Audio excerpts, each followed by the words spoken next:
السلام علیکم دوستو، کیسے ہیں آپ سب؟ میں زبینہ فیاض ایک بار پھر آپ کے ساتھ تو میں شروع کر رہی ہوں ابابیل by the secret colour part 24۔ Izmir شہر میں گرمیاں اپنے عروج پر تھیں۔ اس پوش علاقے میں رات کے سائے پھیل چکے تھے۔ ایسے میں اگر تم اس سفید قلعے کی کھڑکیوں سے اندر جھانکو تو تمہیں اسٹڈی روم میں بہار سلطان بیٹھی کچھ پرانے کیسز پڑھتی نظر آئے گی۔ پرسکون ماحول میں دروازہ نوک کرنے کی آواز نے ارتعاش پھیلایا۔ دروازہ دھکیل کر وہ اونچا اور مضبوط شخص اندر آیا۔ بہار نے چونک کر سر اٹھایا اور اسے دیکھ کر ٹھہر گئی۔ بھئی اس کا گھر تھا، وہ آ سکتا تھا۔ ویسے بھی وہ ایک ہفتہ بعد روس سے لوٹا تھا، شاید اس کے ساتھ بیٹھنا چاہ رہا ہو۔ اس کے ہاتھ میں 2 مگ دیکھ کر بہار نے استقبالیہ مسکراہٹ اس کی جانب اچھالی۔ کمرے میں انار کی ٹھنڈی مہک والے ریڈ ڈیفیوز کی مہک سارے میں پھیلی ہوئی تھی۔ ریڈ ڈیفیوز کہیں بھی ہو بہار کی موجودگی کی علامت تھے۔ کافی بنا رہا تھا، سوچا تمہیں بھی پلا دوں۔ اس کا انداز وضاحتی تھا۔ بہار نے بڑی مشکل سے مسکراہٹ دبائی۔ تم آج کل میرا بہت سوچنے لگے ہو خلیل سعدی، خیریت ہے؟ اسے گردن اٹھا کر طنز کیا۔ بس کیا کروں، سوشل ورک کرنے کا شوق ہی اتنا ہے۔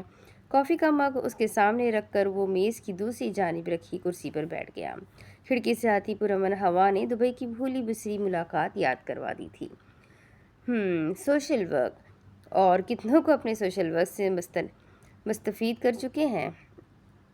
اللہ اللہ یا اللہ اللہ، میں بس ایک اچھے شوہر کے طور پر کافی بنا کر لے آیا اور تم میرے کردار سے ہی مشکوک ہو جاتی ہو۔ ویسے کیا کر رہی تھی؟ ہاتھ ہلا کر خفگی سے کہا اور موضوع کو بھی گویا جلد ہی ختم کر دیا۔ وہ یہ ڈائلاگ بولتا ہوا نہ جانے کیوں بہار کو اچھا اور معصوم لگتا تھا، لیکن خیر وہ کہاں کا معصوم تھا۔ 2 دن بعد انویسٹیگیشن کمیٹی کے سامنے پیشی ہے، اسی کی تیاری کر رہی تھی۔ میں کچھ مدد کر سکتا ہوں؟ ہاں، ایک مدد کر سکتے ہو۔ تم نے میرے پیچھے جتنے بھی محافظ اور جاسوس چھوڑ رکھے ہیں ان سب کو ہٹا دو۔ میں پیچھا کرنے والوں کو بہت جلدی پہچان جاتی ہوں خلیل سعدی۔ بابا بھی ایسے کیا کرتے تھے اور اب تم بھی۔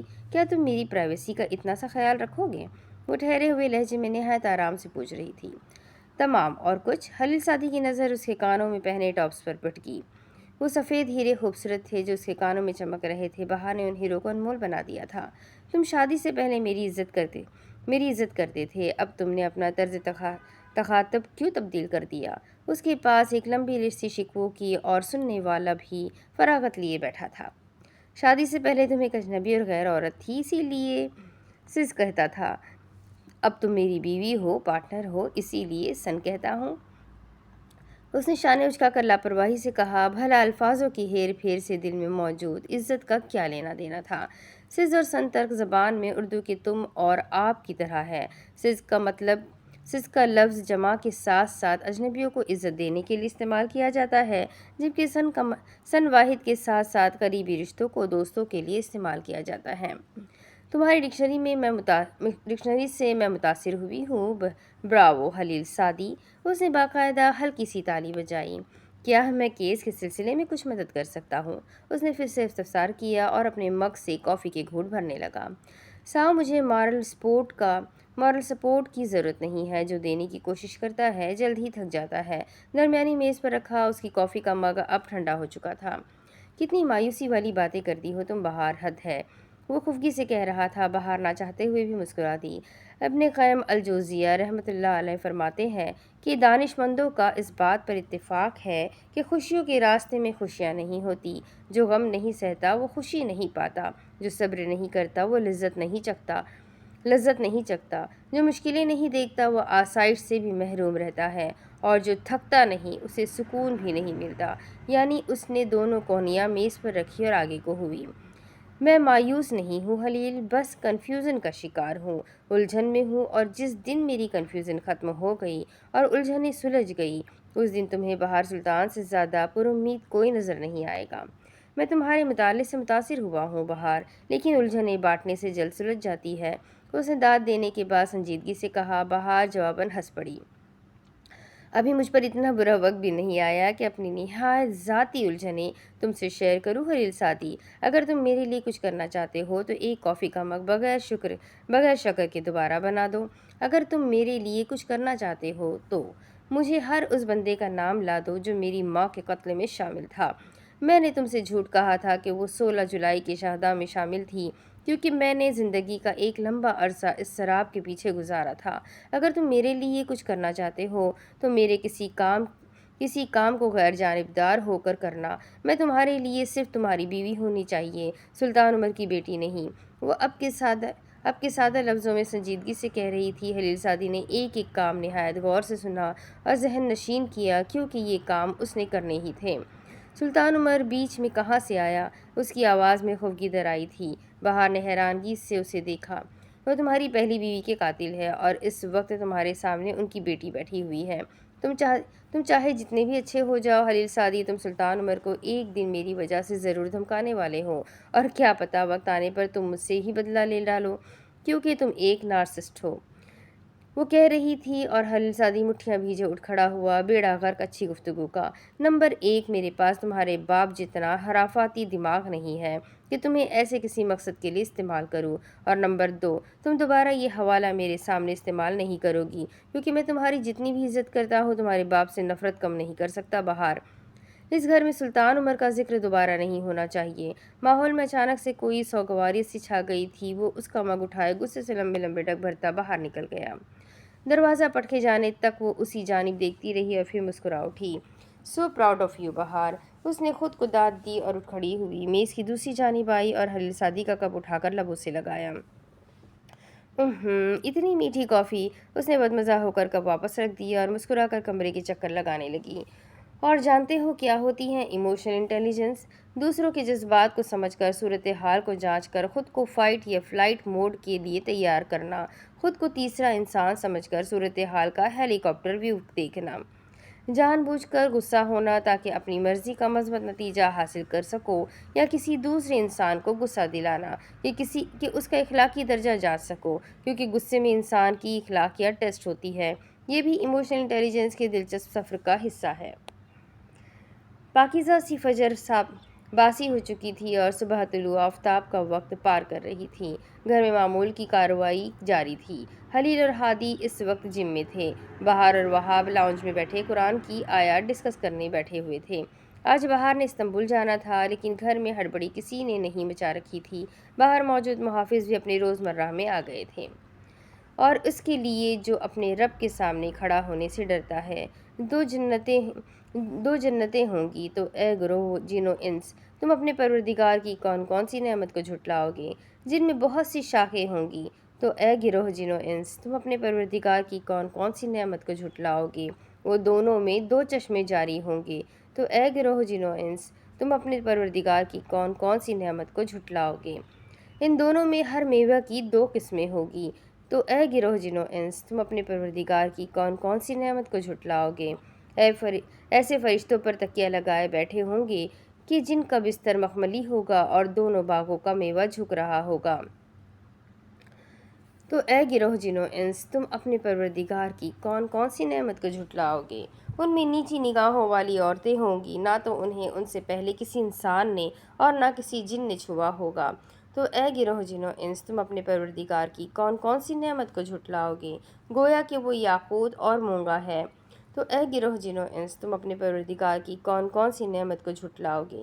نیکی کا بدلہ نیکی کے سوا اور کیا ہے، تو اے گروہ جن و انس، تم اپنے پروردگار کی کون کون سی نعمت کو جھٹلاؤ گے؟ سورہ رحمان آیت نمبر 46 سے 61 تک۔ وہاب نے تلاوت ختم کی اور اپنا آئی پیڈ آن کر کے گود میں رکھا تاکہ اب آیات کو لفاظی اور با محاورہ ترجمے کے ساتھ پڑھا اور سمجھا جائے۔ اللہ سے ڈرنے والوں کے لیے 2 جنتیں کیوں ہوں گی وہاب؟ بہار نے بھی اسکرین کو گھورتے ہوئے وہاب سے استفسار کیا تھا۔ مجھے لگتا ہے کہ ایک جنت انسانوں کی اور دوسری جنت جنوں کی ہوگی، تاکہ کوئی لڑائی نہ ہو اور ہر کوئی اپنی حدود میں خوش رہے۔ ویسے بھی اس سورہ کا روم بڑا ہی پسند ہے گل خانم۔ کیسے جہنم کی سختیوں کے بعد ایک دم سے جنت کا ریلیکس کر دینے والا ذکر آ گیا نا؟ آپ کیا کہتی ہے؟ وہاب نے سوچ کر کہا۔ ہاں دیکھو، جہنم کا وہ کانسیپٹ جسے ہم بہت لائٹ لیتے ہیں، اس کے ساتھ ہی اللہ نے اپنے نظام عدل کے بارے میں ہمیں بتایا، کیونکہ ہم مسلمان اللہ کو بھی لائٹ لیتے ہیں۔ ہم کہتے ہیں باقی کا اسلام تو ٹھیک ہے، لیکن جہنم، اوہو یہ نہیں ٹھیک۔ سب سے پہلے تو ہمیں یہ تسلیم کرنا ہے کہ اللہ کا کلام ایک صحیفہ ہے، نہ کہ ایک فلسفہ۔ جسے ایمان کے ساتھ تسلیم کرنا ہے، نہ کہ اس پر تنقید کرنی ہے، کیونکہ تنقید کرنے کا حق ہمارے پاس نہیں ہے۔ لیکن گل خانم، جب ہم تدبر کرتے ہیں تو بہت سی ایسی باتیں سامنے آتی ہے جن کی کوئی لاجک نہیں بن رہی ہوتی، اور ہم اسے کوشچن کرتے ہوئے تو کیا وہ تنقید ہو گئی؟ وہ دلچسپی سے پوچھ رہا تھا۔ قرآن پاک میں اللاجیکل یا غیر ضروری کچھ بھی نہیں ہے۔ ہم اللہ کے غلام ہیں وہاب، ہم کسٹمر نہیں ہیں۔ اللہ نے جو کہہ دیا سو کہہ دیا، اب اس کی اتھارٹی ماننا ہمارا کام ہے۔ اور پھر جب ہم اللہ کی اتھارٹی مان لیتے ہیں تو سوال کرنے کا سلیقہ، طریقہ، قرینہ بدل جایا کرتا ہے۔ اس نے نرمی سے کہا، تو کیا غلاموں کی کوئی سیلف رسپیکٹ نہیں ہوتی؟ اللہ نے ہر انسان کو اشرف مخلوق بنایا ہے۔ اولاً ہاں، رب سے رشتے میں کسی قسم کی انا یا سیلف رسپیکٹ آڑے نہیں آنی چاہیے، ورنہ اس خوبصورت تعلق کا مذاق بن جایا کرتا ہے۔ وہ ایک دوسرے کو اپنی ذہنیت کے مطابق جواب دینے کی کوشش کر رہے تھے۔ پھر تو اللہ نے ہمیں جنت جہنم کا کانسیپٹ پہلے بتا کر لالچ دے دیا نا گل خانم۔ میں ایز آہادی کو آپ کو کاؤنٹر کر رہا ہوں تاکہ جب وہ مجھ سے پوچھے تو میرے پاس لاجیکل آنسر موجود ہو۔ اس کی بات پر بہار کھلکھلا کر ہنس دی۔ وہاب اس کی کہی بات مان جاتا اور اپنا تدبر توکل اور کھلے دماغ سے کیا کرتا تھا، لیکن ہادی کو لاجک چاہیے ہوتے تھے۔ وہ قرآن کے سائنٹیفک انٹرپریٹیشن زیادہ شوق سے کرتا تھا۔ وہ کاز اینڈ ایفیکٹ پر یقین رکھا کرتا تھا۔ نہیں وہاب، یہ لالچ نہیں ہے، بلکہ یہ تو اللہ کی رحمت ہے، وقت سے پہلے خبر مل جانے کی رحمت۔ اللہ چاہتے تو نہ بتاتے ہمیں، لیکن حقیقت نہ بتانے سے بدلہ نہیں کرتی، کیونکہ آخرت کوئی فینٹیسی نہیں ہے۔ جنت جہنم کا کانسیپٹ پہلے بتانے میں بھی اللہ کی حکمت تھی وہاب، کیونکہ اب ہمیں پتہ ہے کیا نیکی ہے اور کیا بدی ہے۔ ہم اب قیامت کے روز یہ نہیں کہہ سکیں گے کہ اللہ نے ہمیں ہدایت دینے کا انتظام نہیں کیا تھا۔ ویسے آپ کو کیا لگتا ہے یہاں دو جنتوں سے اور کیا مراد ہو سکتی ہے؟ مجھے لگتا ہے ایک اچھے کاموں کو کرنے کی جنت ہے اور ایک برے کاموں سے بچنے والی جنت ہے۔ اس نے شانے اچکا کر بتایا۔ میک سینس، وہاب نے سر ہلایا۔ وہ آگے پڑھنے لگا اور اس کے چہرے پر خوشگوار سا تاثر بکھر گیا۔ سورج کی پرنور کرنیں گلاس وال سے اندر کو جھانکنے لگی، لیکن وہ دونوں اس وقت کہیں اور مصروف تھے۔ جن میں بہت سی شاخیں ہوں گی، میرے خیال میں بڑی شاخیں درختوں کی ہوں گی، تاکہ آگے کا منظر ڈھک دیا جائے اور ہم موجودہ منظر کو انجوائے کر سکیں، اور یہ ایک مسٹری بن جائے کہ اس سے آگے کیا مزید خوبصورت ہو سکتا ہے، کیونکہ بڑی بڑی شاخوں والے درختوں نے تو سین لاک کر دیا ہے۔ پھر دو چشمے آ گئے، اور سب سے دلچسپ چیز یہ ہوگی کہ یہ سب پرائیویٹ ہوگا، صرف میرا، اس ایک جنتی کا جس کا وہ باغ ہوگا۔ پھر بتایا جا رہا ہے کہ وہاں دو طرح کے پھل ہوں گے، یعنی ہمارے پاس کھانے میں بھی ورائٹیز ہوگی۔ وہ پھل چاہے ایک دوسرے سے مشابہت رکھتے ہو، لیکن ذائقے میں عمدہ، مختلف اور بہترین ہوں گے۔ سورج کی ہلکی سی روشنی وہاب کے چہرے پر پڑ رہی تھی اور وہ کہے جا رہا تھا، ان دونوں کو کچھ دیر کے لیے یہاں چھوڑ کر ہم اوپر قدرے الگ سے بنے جم خانے میں آتے ہیں، جہاں ٹریڈ مل پر دوڑتا ہوا ہادی پسینے میں شرابور تھا، اور اس سے کچھ فاصلے پر پش اپس لگاتا ہوا خلیل سعدی اس کی کسی بات پر ہنس رہا تھا۔ یہاں بھی ماحول دوستانہ تھا۔ بابا، جنت کیسی ہوتی ہے؟ ہادی نے گردن سیدھی رکھے اونچی آواز میں پوچھا۔ خلیل سعدی چونکا۔ جنت ایسی ہوتی ہے جیسے ہم پرسکون ہے، دل مطمئن ہے، کوئی پریشانی سرے سے ہوتی ہی نہیں۔ جنت کا ہر لمحہ ایسا ہوگا جیسے پہلا لمحہ ہو۔ جنت کی لذت کبھی ختم نہیں ہوگی۔ اس نے سمجھانے کی کوشش کی۔ Make it easy. ٹریڈ مل کا بٹن بند کر کے وہ اس پر سے نیچے اترتے ہوئے کہہ رہا تھا۔ ہادی کو لمبی تمہید کے ساتھ کی گئی باتیں سمجھ میں آتی تھی۔ اچھا مجھے بتاؤ، کہیں گھومنے جانے کے لیے انسان سب سے پہلی چیز کیا دیکھتا ہے؟ خلیل بھی سیدھا کھڑا ہو گیا اور اس کی جانب مڑ کر سوال کیا۔ یہی کہ کیا وہ ویکیشن اسپاٹ مجھے راحت دے گا؟ اسے امید تھی کہ وہ پیسہ بولے گا، لیکن اس کے بچوں کا سیروٹونین پیسے کے ساتھ الائن نہیں تھا۔ ان کا پیسے والے مسائل سے کبھی واسطہ نہیں پڑا تھا۔ سیروٹونین ایک ایسا پرائم کیمیکل ہے جو انسانی دماغ اور جسم میں پایا جاتا ہے۔ یہ ہمارے مزاج، نیند، بھوک اور جذبات کو کنٹرول کرنے میں مدد کرتا ہے۔ سیروٹونین کو خوشی کا ہارمون بھی کہا جاتا ہے۔ یہ ایموشنل انٹیلیجنس میں ہمارے مزاج اور جذبات کو متاثر کرتا ہے، جو EI کی بنیاد ہے۔ سیروٹونین کی سطح زیادہ ہونے سے انسان خود کو خوش، مطمئن اور مثبت محسوس کرتا ہے۔ سیروٹونین کی سطح کم ہونے سے انسان ڈپریشن، اضطراب اور دیگر ذہنی صحت کے مسائل کا شکار ہو جاتا ہے، اور انسان کو اپنے جذبات سمجھنے اور ان سے ڈیل کرنے کے سفر کو مشکل بنا سکتا ہے۔ اور اجمیوں کی راحت عربوں کی طرح صحراؤں، سوکھی زمینوں اور خیموں میں نہیں ہوتی۔ لوگ راحت کے لیے چلتے پانیوں کو دیکھنا چاہتے ہیں، گھنے درختوں کو چھاؤں کو محسوس کرنا چاہتے ہیں، کچھ بہت عمدہ کھانا چاہتے ہیں، پہاڑوں کی بلندیوں کو پانا چاہتے ہیں۔ انسانوں کو رچ ریزرو فیسینیٹ کرتے ہیں ہادی اور پانی۔ جنگلات، پہاڑ ہی وہ ریزرو ہے جن کو جنت سے مشابہہ قرار دیا جا سکتا ہے۔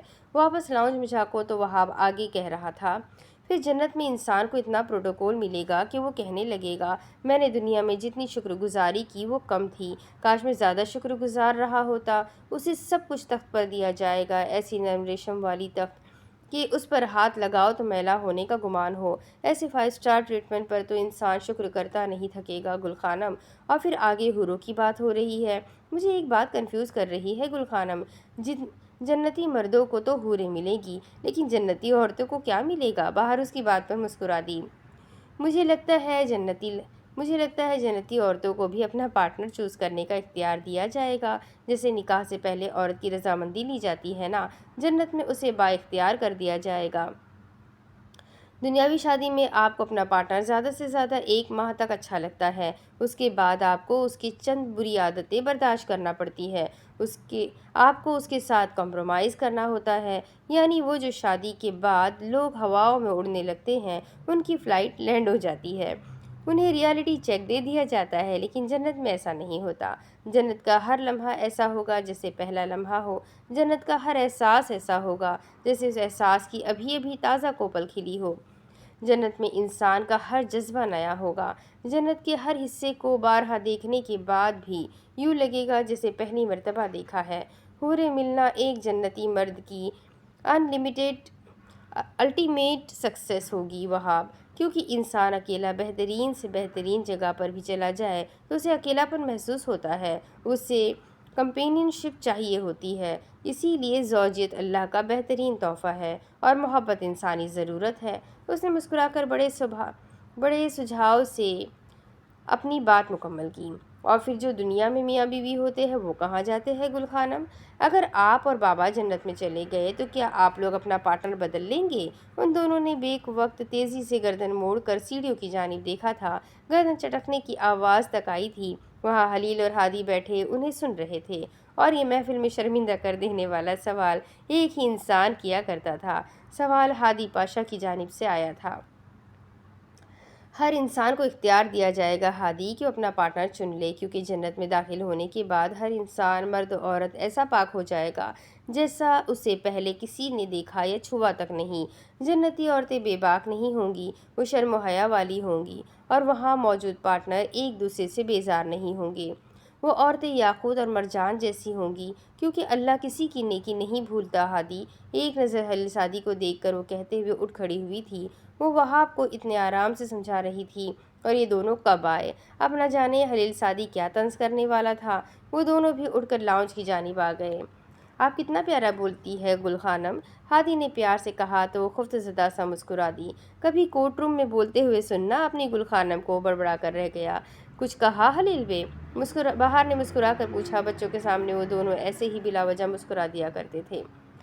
ہائے بہار جنم، اس نے دونوں ہاتھ اٹھا کر کہا جیسے سیز فائر لائن پہلے ہی کھینچ لی ہو۔ بہار نے ایک سخت گھوری سے اسے دیکھا تھا، اور پھر سب ہی تیار ہونے چل دیے۔ رات کو یہی طے پایا تھا کہ صبح کسی اچھے سے ریسٹورنٹ میں ناشتہ کر کے وہ تینوں بہار کو ایئرپورٹ پر سی آف کرنے جائیں گے۔ استنبول ویسے کا ویسا تھا جیسا وہ چند ماہ پہلے چھوڑ کر گئی تھی۔ وہی پر رونق گلیاں، وہی مصروف لوگ، وہی پرجوش گاہک، وہی شور آلود سڑکیں۔ غرض استنبول میں ہر جانب اپناپن محسوس ہوتا تھا۔ ہر جانب سے بہار کو بتایا جا رہا تھا کہ وہ اسی دیس کی ہے، وہ یہیں سے تعلق رکھتی ہے۔ لافم کے باہر ہی اسے آسیہ ملی تھی اور وہ بیان نہیں کر پاتی تھی کہ انہیں دیکھ کر اسے کتنی خوشی ہوتی تھی۔ آپ کی اپنی کوئی ڈیوٹی نہیں ہے آسیہ خانم؟ اب یہاں آنے کی کیا ضرورت تھی؟ وہ خفگی سے پوچھ رہی تھی۔ اپنی بیٹی کا مورل بلند کرنے آئی ہوں۔ انہوں نے جیبوں میں ہاتھ ڈالتے ہوئے گویا ناک سے مکھی اڑائی۔ بہار نے سمجھ کر سرنفی میں ہلایا۔ ہوں بیٹی، ویسے میں پارٹنر سے بیٹی کب بنی؟ وہ فرم کی سیڑھیاں چڑھتی اندر کی جانب بڑھ رہی تھی۔ جب سے تم نے خلیل سعدی سے شادی کی ہے۔ وہ جواباً کچھ نہیں بولی، چہرہ تاریک سا ہو گیا۔ یہ ایک کانٹریکٹ تھا بس۔ بہار کو دیکھ کر آتے جاتے ہر جاننے والے وکیل نے سلام کہا تھا۔ وہ دونوں ساتھ چلتی ہوئی کیفیٹیریا کے جانب چلی آئی۔ بہار، کیا وہ تمہارے ساتھ اچھے تعلقات رکھے ہوئے ہیں؟ انہوں نے اس کے چہرے کے تاثرات سنجیدہ ہوتے دیکھے تو استفسار کیا۔ عمر رسیدہ لوگ چہرے پڑھنے کے فن میں خوب طاق ہوتے ہیں۔ میں بتانا نہیں چاہتی، وہ واقعی اپنی شادی شدہ زندگی کو اتنا پرائیویٹ رکھنا چاہتی تھی کہ اس کا ذکر کسی سے بھی نہ کرتی، ہاں آسیہ سے بھی نہیں۔ اگر وہ تمہیں تنگ کر رہا ہے بہار، تو میں تمہیں ایک ابیوسو شادی میں رہنے کا کبھی نہیں کہوں گی۔ میں جانتی ہوں وہ تمہیں نقصان نہیں پہنچا سکتا، لیکن کبھی ایسا ہوا بھی تو تم اپنے فیصلوں میں آزاد ہو۔ کسی بھی کام کی خاطر اپنی زندگی خراب مت کرنا۔ بہار سے نہ جانے کیوں برداشت نہیں ہوا، وہ خلیل سعدی کے ساتھ اب تک ایک اچھی زندگی گزار رہی تھی۔ آپ سب خلیل سعدی کو کتنا غلط سمجھتے ہیں آسیہ خانم۔ آپ، بابا، میڈیا، انسان دوست، میرے دوست، استنبول کے لوگ، ازمیر کے لوگ، آپ سب نے اس کے نام کو خوف کی علامت بنا دیا ہوا ہے۔ حقیقتاً وہ معصوم اور نہایت سادہ دل انسان ہے۔ وہ بچوں سے اونچی آواز میں بات نہیں کرتا، مجھ سے لڑتا ہے کیونکہ میں اس کی ہر بات کو رد کرتی ہوں۔ ملازموں سے ایسا رویہ ہوتا ہے جیسے اس کے سگے ہو۔ اس کے بارے میں جو سنا وہ غلط ہے۔ وہ نارسسسٹ نہیں ہے، وہ شریف انسان ہے اور مجھے لگتا ہے میں اسے چھوڑ نہیں سکوں گی۔ اس گھر میں ایک سکون سا ہے آسیہ خانم، وہ کہے جا رہی تھی اور آسیہ اسے دیکھ کر مسکرا دی۔ خلیل سعدی سن لیتا تو صدمے سے ہی مر جاتا۔ بہار سلطان میری بچی، جب یہ ہنی مون پیریڈ ختم ہو جائے گا تب اگر تم یہ سب کہو گی تو میں تم پر یقین کر لوں گی۔ ابھی تم ہواؤں میں اڑتی ہوئی اچھی لگ رہی ہو اور تمہیں کمیٹی کو ایسے جواب نہیں دینے جس سے وہ تمہیں واپس اسی فرم میں بھیج دیں۔ انہوں نے مسکرا کر بہار کو ساری بات چند جملوں میں سمجھائی۔ بہار کو برا ہی تو لگ گیا، یہ اس کی ساس نما عورت چاہتی کیا ہے؟ سائیکالوجی کے مطابق ہنی مون پیریڈ ایک مخصوص وقت کا دور ہوتا ہے جس میں نیا شادی شدہ کپل ایک دوسرے کے ساتھ محبت، عقیدت اور دیگر کئی رومانوی جذبات کا تجربہ کرتا ہے۔ یہ دورانیہ عام طور پر شادی کے بعد کے پہلے چند ماہ کے دوران رہتا ہے، کیونکہ شادی کے بعد کے پہلے چند مہینوں میں دونوں لوگ ایک دوسرے کے بارے میں زیادہ سے زیادہ جاننے کی کوشش کرتے ہیں اور وہ ایک دوسرے کے ساتھ بہت زیادہ وقت گزارنا چاہتے ہیں۔ یہ کیفیت وقت کے ساتھ ساتھ کم ہو جاتی ہے اور جوڑے ایک دوسرے کے ساتھ حقیقی دنیا میں زندگی گزارنا شروع کرتے ہیں۔ آپ بالکل بھی خلیل کی امی اور میری ماں کی بیسٹ فرینڈ نہیں لگتی۔ وہ دونوں اس بات پر کم از کم میرا حوصلہ بڑھاتے، مجھے پر امید رہنے کا کہتے، لیکن اب ہمیشہ میری امید توڑ دیا کرتی ہے۔ اگر مجھے میری جاب واپس مل رہی ہے تو میں کیوں اسے واپس نہ پاؤں؟ آپ نے مجھے کیوں اس شادی سے باندھا؟ کیا میری ماں سے وعدہ لیا ہوا تھا تمہاری بیٹی کی شادی میرے بیٹے سے ہوگی؟ زلیخا سلطان، ورنہ تم میرا مرا ہوا منہ دیکھو گی؟ کچھ ایسا ہی ہوا ہوگا نا؟ وہ آواز کو ذرا بھاری بناتے ہوئے کہہ رہی تھی۔ آسیہ اپنی کرسی سے اٹھ کر اس کی جانب آئی اور اس کے دونوں رخسار پر بوسہ دیا۔ بہت سوال کرتی ہو تم ساو جی بہار، آپ اگنور کر دیتی ہیں۔ وہ مسکرائی۔ ایسے ہی خوش رہو بہار، غم کبھی تمہارے قریب نہ آئے۔ انہوں نے بہار کا کندھا تھپکا۔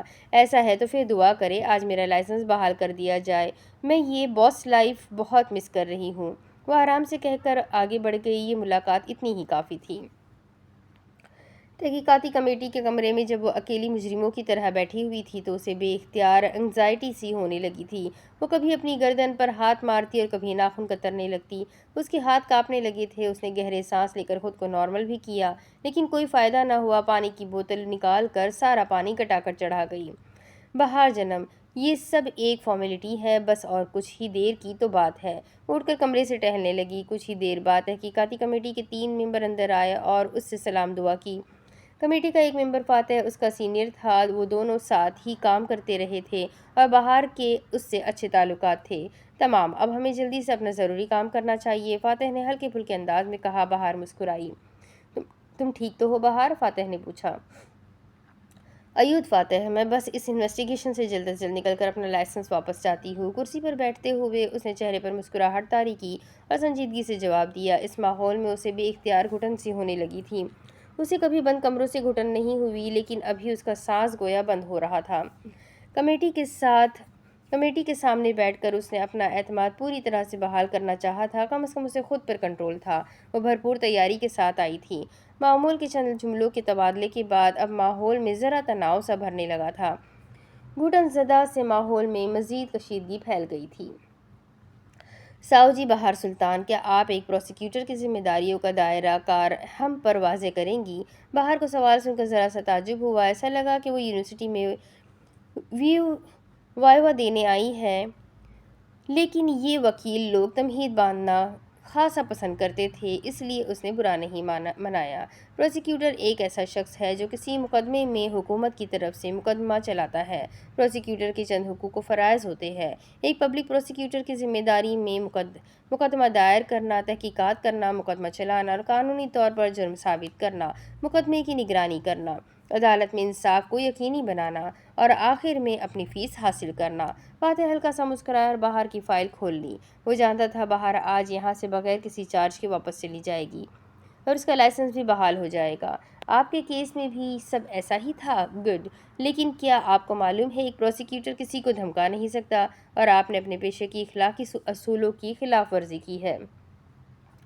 ایسا کوئی بھی الزام میں مسترد کرتی ہوں جس کی بنا پر مجھ پر میرے پیشے سے غداری کا الزام لگایا جا رہا ہے۔ میں نے کسی گواہ کو نہیں دھمکایا، صرف اس مقدمے کو قانون چلانے کی کچھ اختیارات کا استعمال کیا ہے۔ آپ نے اپنے اختیارات کو قانون کے لیے نہیں بلکہ اپنے موکل کے مفادات کے لیے استعمال کیا۔ آپ کا اور آپ کے موکل کا کیا رشتہ تھا؟ بہار غصے سے ذرا آگے کو ہوئی، مٹھیاں بھیج لی۔ مقدمے کے دوران میرا موکل صرف ایک ایسا کلائنٹ تھا جس کا مجھے دفاع ہر صورت کرنا تھا۔ اس کیس سے پہلے یا اس کیس کے دوران میرا حلیل سازی سے کوئی تعلق نہیں تھا۔ باقی سب اگر آپ نے پہلے سے سوچ رکھا ہے تو وہ فرضی ہے۔ اس کا سینہ تنگ ہو رہا تھا۔ اس نے فاتح کے سامنے رکھی پانی کی بوتل کی جانب دیکھا تو فاتح نے خود ہی وہ بوتل اس کے سامنے کر دی۔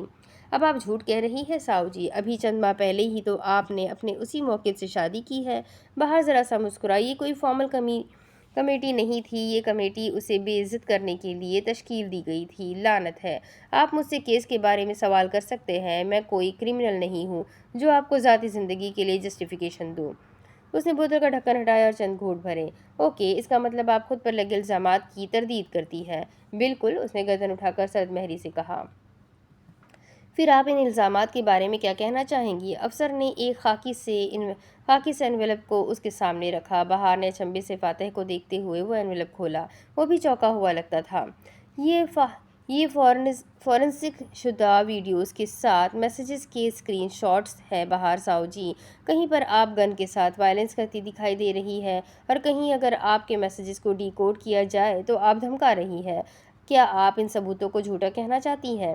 بہار کا چہرہ غصے سے سرخ ہوا۔ وہ آسیہ کو چھوڑے گی نہیں، واللہ وہ نہیں چھوڑے گی۔ انہوں نے اس کے میسیجز تک لیک کر دیے۔ اللہ اللہ، اگر تم نے میری بات نہ مانی تو کمیٹی تم پر کچھ ایسے ثبوت واضح کر دے گی کہ تم انکار یا اقرار کی پوزیشن میں پھنس جاؤ گی۔ خود کو اس مقام تک مت لے کر جانا۔ انہوں نے اسے سمجھایا تھا لیکن وہ نہیں مانی تھی۔ یہ سب سچ ہے۔ اس کی گھٹی گھٹی سی آواز سنائی دی۔ فاتح ذرا سیدھا ہو بیٹھا۔ یعنی آپ کی سزا حق پر ہے بہار سلطان۔ کوئی مزید سوال نہیں کیا گیا۔ آپ اگلے 5 سال تک قانون پریکٹس نہیں کر سکتی۔ آپ لیگل ایڈوائزر بن سکتی ہیں لیکن کسی موکل کی کورٹ میں نمائندگی نہیں کر سکتی بہار۔ وہ اور بھی بہت کچھ کہنے لگے اور بہار خاموشی سے سنتی گئی۔ تحقیقات ختم ہوئی اور فاتح کے علاوہ باقی 2 لوگ چلے گئے۔ وہ اس سے کچھ کہہ رہا تھا لیکن وہ اس تناؤ زدہ ماحول سے باہر نکل کر وہ باہر کی جانب جا رہی تھی۔ بہار کچھ دیر ساتھ بیٹھے۔ فاتح نے اسے آفر دی۔ فاتح ابھی بالکل بھی موڈ نہیں ہے۔ جب کبھی دوبارہ استنبول آئی تو ضرور ساتھ بیٹھیں گے۔ اس نے گہرے سانس لے کر خود کو حشاش بشاش بہار بنایا اور راہداری کو باوقار بہار سلطان والے انداز میں عبور کرتی گئی۔ ایک جاب سے نکالے جانا زندگی کا اینڈ تو نہیں ہوتا۔ وہ پھر سے کوشش کرے گی۔ اس نے خود کو آپٹیمسٹک رکھنے کی اپنی سی کوشش کی۔ وہ داخلی دروازے کی جانب بڑھی تھی کہ دروازے سے بیرونی سیڑھیوں تک انٹرنز، جونیئر وکلا اور پروسیکیوٹرز ایک قطار میں کھڑے نظر آئے۔ یہ گڈ بائے دے رہے ہیں کیا؟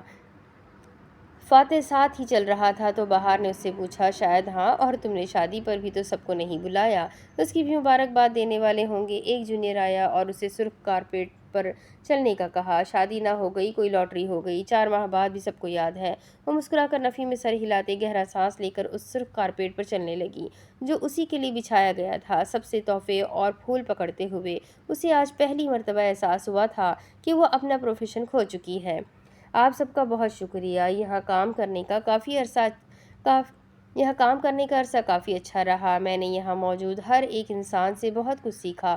پروسیکیوٹر بابر میرے سب سے بہترین استاد اور بیسٹ فرینڈ رہے ہیں۔ آپ سب نے انہیں میری کمی محسوس نہیں ہونے دینی، اسی لیے پروسیکیوٹر بابر کا ڈھیر سارا خیال رکھیے گا آپ سب۔ اس کی آخری بات پر پروسیکیوٹر بابر کچھ شرمندہ سے مسکرائے اور باقی سب نے بھی ذومانی نظروں سے انہیں دیکھا۔ وہ بہار کا مطلب سمجھ گئے تھے۔ ساؤجی بہار اور ساؤجی بابر کی دشمنی سے کون واقف نہیں تھا؟ بہرحال سب ہی ہنستے مسکراتے اسے الوداع کہہ رہے تھے۔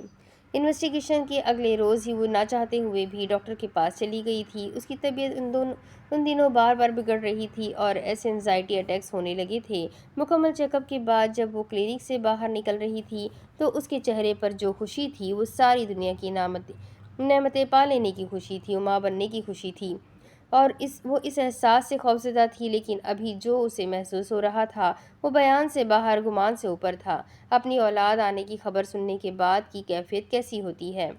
ماں بننے کا احساس کیسا ہوتا ہے؟ ساری نعمتوں کا ایک ساتھ مل جانا کیسا ہوتا ہے؟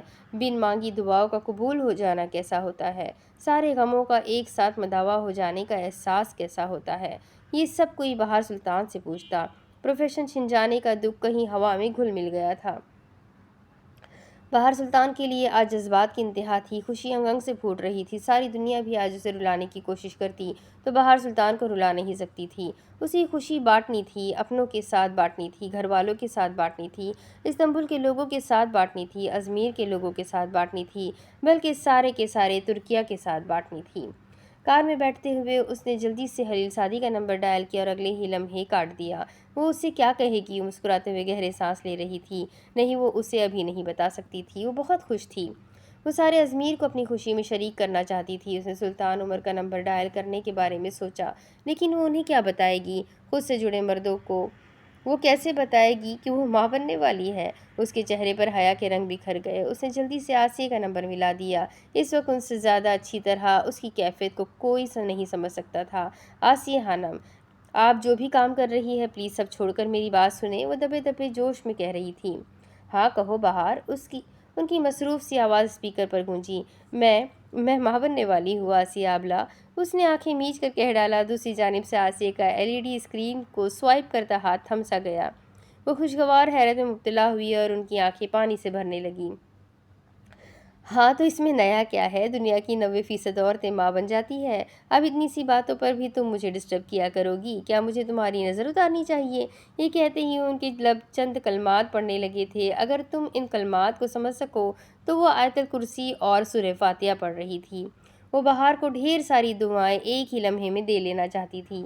دوسری جانب یقیناً ایسے رد عمل کی توقع نہیں کی گئی تھی۔ اس کا چہرہ تاریک ہو گیا تھا۔ میں آپ سے اپنی خوشی شیئر کر رہی ہوں آسیہ ابلہ، اس کی روحان سی آواز آئی۔ ایسی خبر پر بیوی کے بعد پہلا حق شوہر کا ہوتا ہے۔ بہار سلطان، تم تو سیدھا ساس کے ہی کان کھانے چلی آئی۔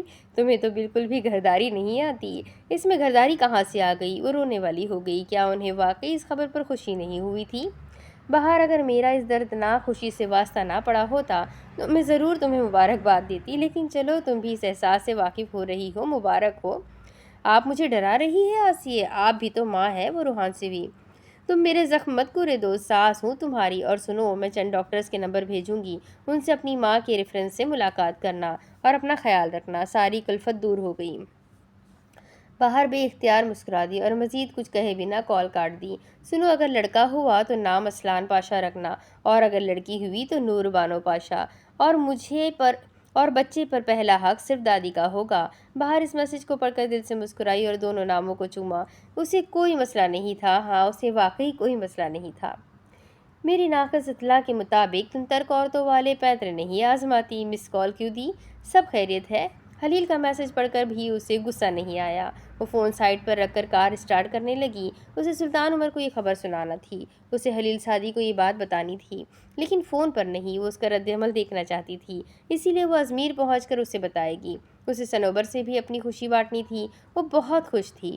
بہار سلطان جلد از جلد گھر پہنچنا چاہتی تھی، ہاں اپنے گھر، خلیل سعدی کے گھر ازمیر میں۔ خوشی اتنی تھی کہ بہار سلطان نے آج رات واپسی کی ٹکٹ بھی کروا لی۔ سلطان عمر کو فون کر کے پوچھا کہ وہ گھر پر ہے، لیکن وہ حسب معمول آج بھی مصروف تھے، سو وہ سب سے پہلے صنوبر کے پاس گئی تھی۔ صنوبر کا رد عمل ویسا ہی تھا جیسا اس نے سوچا تھا، وہ بہار سے زیادہ خوش اور پاگل ہو گئی تھی۔ وہ خوشی سے ایک دف لے آئی تاکہ وہ بجا کر اپنے سارے لوگوں کو بتائے کہ وہ خالہ بننے والی ہے، اور تر خوشی کا اظہار کیسے کرتے ہیں۔ اے لڑکی، یہ کیا کر رہی ہو؟ بہار نے ہنستے ہوئے بمشکل اسے روکا تھا۔ ہمارے ادھر سب کو اپنے دکھ سکھ میں شامل کیا جاتا ہے بہار خانم، اپنے ہی لوگ ہیں۔ اور وہ دف بجانے لگی۔ ابھی پرسکون ہو کر بیٹھو، میرے جانے کے بعد سب کو بتاتی پھرنا۔ لیکن وہ صنوبر ہی کیا جو کسی کی سن جائے۔ اس نے دف پیٹا، چند لوگوں کو اکٹھا کیا اور رقص شروع کیا۔ مزید لوگ آتے گئے، سب ایک دوسرے کو بتاتے گئے، سب رقص میں شامل ہوتے گئے۔ بہار سب سے دعائیں وصول کرتی گئی، اور جب وہ تھک گئی تو وہاں سے اٹھ آئی۔ سلطان عمر کو بھی اسی رات بتایا تھا اور وہ بھی خوش تھے، لیکن سیلن نے اس کی خوشی پر اوز ڈال دی تھی۔ وہ نازلی کے پاس کچن میں کھڑی تھی جب اسے اسٹڈی روم سے سیلن کے چیخنے کی آواز آئی تھی۔ اس کا چیخنا آج ہی میرے کانوں میں چبھتا ہے نازلی، بہار نے تعصب سے کہا اور کچن سے نکل گئی۔ تم اسے ہر حال میں مناؤ گے عمر؟ وہ میری بیٹی ہے سیلن، میں اس قسم کی غیر انسانی حرکت نہیں کروں گا، اور یاد رکھنا اگر تم نے بہار کو نقصان پہنچانے کی کوشش کی تو مجھ سے برا کوئی نہیں ہوگا۔ بہار کو باتوں کو ڈی کوڈ کرنے میں 10 سیکنڈ لگیں گے، کیونکہ ایسی ایلیٹ کلاس کی سازشوں سے وہ واقف تھی۔ بابا، سیلن سب ٹھیک ہے؟ وہ دروازہ نوک کر کے اندر آئی۔ ہم تمہارے متعلق ہی بات کر رہے تھے بہار، آؤ۔ سلطان عمر نے مسکرا کر اسے خود تک آنے کا کہا، لیکن اس نے قدم آگے نہیں بڑھایا۔ مجھے صرف اتنا بتانا تھا کہ میں آج رات ہی ازمیر واپس جا رہی ہوں، اور ہاں سیلن، مجھے تمہاری ذاتی زندگی سے کوئی غرض نہیں ہے، لیکن اگر تمہارے کسی بھی عمل کا میری ذاتی زندگی پر اثر ہوا تو تم میرے شر سے پناہ مانگو گی، کیونکہ ہر راز کا ایک خاندان ہوتا ہے، اور پھر ہم جیسی عورتوں کے رازوں کی تو ریاستیں ہوا کرتی ہے۔ گاٹ اٹ، وہ سختی سے باور کرواتی وہاں سے باہر نکل گئی۔ سیکیورٹی کے ایک بڑے ریلے میں بہار سلطان ایئرپورٹ تک پہنچی تھی۔ آج وہ کسی قسم کی کوئی کوتاہی نہیں کرنا چاہتی تھی، اسے خود کا بہت خیال رکھنا تھا۔ اس رات خلیل سعدی کی کال پر وہ کچھ ریلیکس ہو گئی تھی۔ بہار کو شک نہیں تھا کہ وہ ایک اچھا شوہر ہے، لیکن وہ اسے ایسا کیوں کر بتائے؟